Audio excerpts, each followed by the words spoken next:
Welcome to On the Edge with JP Devine from Central Maine Sunday. On the Edge with JP Devine Audio is sponsored by Sprague & Curtis Real Estate, the largest full-service real estate brokerage in Central Maine's capital region. Selling properties, helping people, getting it done. Visit their website at spragueandcurtis.com. Now here's JP Devine. The good, the bad, and the ugly.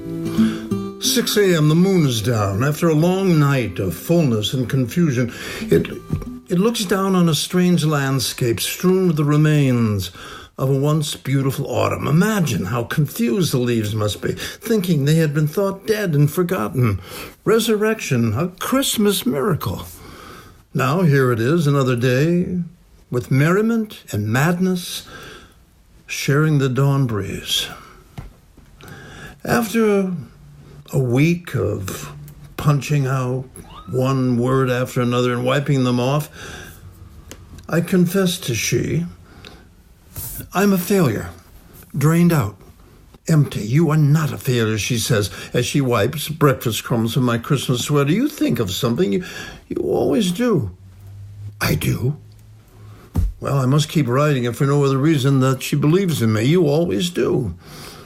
Right, but what about? There's plotting going on there in the dark chambers, and despair in the bottom ranks where the machinery of the nation has slowed to a halt. I guess I could serve up a paltry platitude or two to cover my deadline, but what? Then the old screenwriter in the back of my brain kicks in, and the ghost of my past offers suggestion.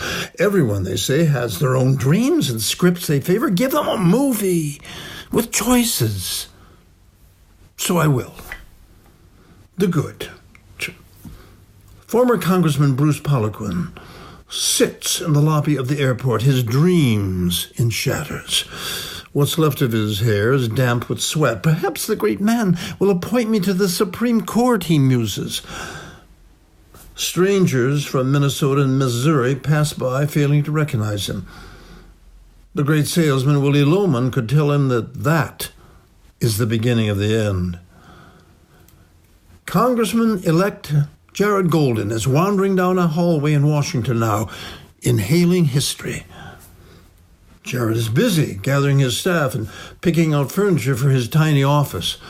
40 newcomers to the house with arms full of books, Wi-Fi connections, family pictures, and potted plants push by him. They fail to recognize him. That will change.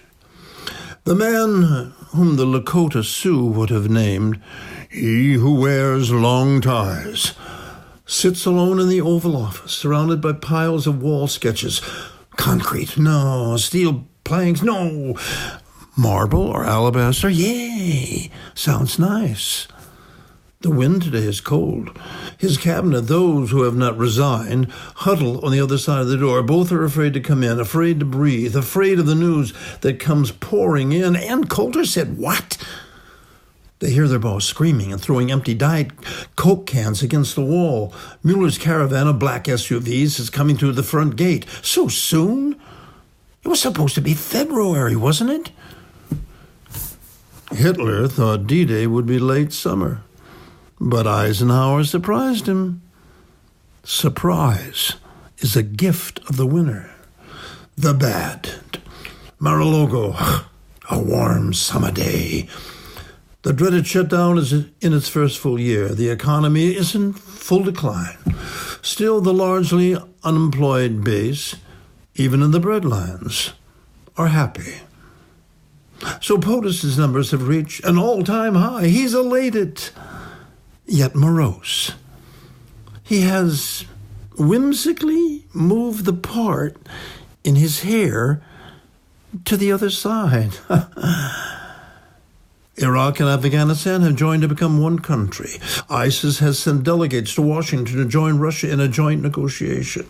Senator Bernie Sanders, Congresswomen Alexandria Ocasio-Cortez, and Nancy Pelosi, Rachel Maddow, Chris Matthews, and Maine's Bill Nimitz and Bill Green have all been arrested and jailed in the all-new Trump Guantanamo prison in Cuba. Oh, and Coulter is hired as new chief of staff.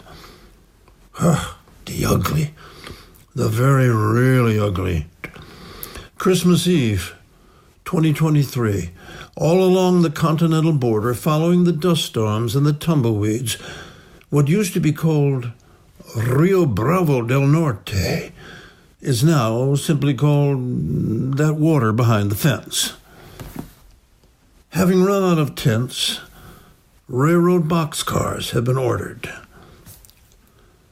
From the border crossing Ciudad Juarez, Chihuahua, and El Paso, Texas, internment camps for children have grown from 2,000 children to 7,500.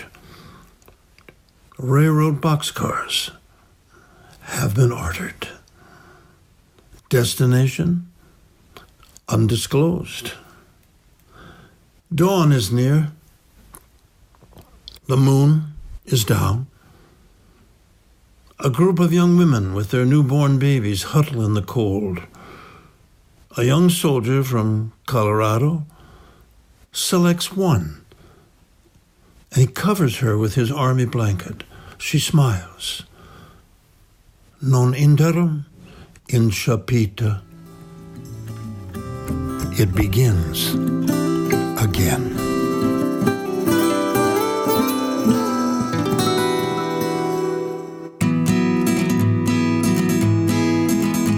Thanks for listening to On the Edge with JP Devine from Central Maine Sunday. On the Edge with JP Devine is sponsored by Sprague & Curtis Real Estate, the largest full-service real estate brokerage in Central Maine's capital region. Selling properties, helping people, getting it done. Visit their website at spragueandcurtis.com. Make sure you pick up Central Maine Sunday this week wherever newspapers are sold, and visit our website at centralmaine.com.